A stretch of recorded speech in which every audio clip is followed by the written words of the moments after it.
अल्पवयीन मुलीचं अपहरण, अत्याचार व हत्येनंतर शांत झालेल्या कोळशावाडीत पुन्हा एकदा गोळीबाराची घटना घडली आहे। मी सध्या उभा आहे काटेमानवलीच्या नाना पावसे चौकात आणि आपण पाहू शकता या चौकातच काल मध्यरात्री जी आहे ती गोळीबार झालेली आहे।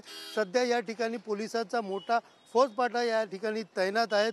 विशेषतः पाहायला गेलं तर उत्तर प्रदेशमध्ये जागेचा वाद होता आणि याच वादातून चुलत भावांनी गोळीबार करत एका भावाची हत्या केल्याचा प्रकार आहे। रणजित दुबे असं मयत झालेल्या तरुणाचं नाव आहे। विशेषतः उत्तर प्रदेशमध्ये त्याची एक जागा होती आणि या जागेचा वाद काही दिवसापूर्वी त्याचा चुलत भाऊ राम दुबे यांच्याबरोबर झाला होता आणि तोच राग काढत काल मध्यरात्री जे आहे या ठिकाणी गोळीबार करण्यात आली आणि या ठिकाणी गोळीबार झाल्यानंतर आपला जीव वाचवण्यासाठी रणजित दुबे या समोरच्या इमारतीमध्ये गेलेला, मात्र राम दुबे व त्याच्या साथीदारांनी त्या ठिकाणी देखील जाऊन एक राऊंड त्याच्यावरती फायर करून पहिले त्याला गोळी मारली आणि इतकंच नाही तर त्याच्या डोक्यावरती धारदार शस्त्राने 7 ते 8 वार करून त्याची हत्या करून टाकली। एकंदरीत काल मध्यरात्री 2 गोळ्या या ठिकाणी झाडल्यात आणि त्यामुळे या ठिकाणी पूर्ण परिसरामध्ये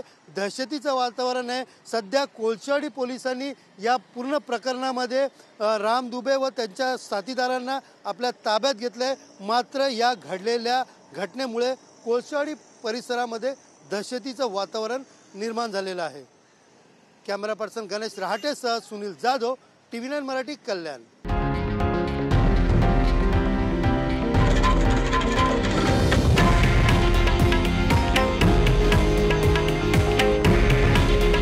हे आहे देशातील नंबर 1 न्यूज नेटवर्क आणि आपण पाहत आहात TV9 मराठी।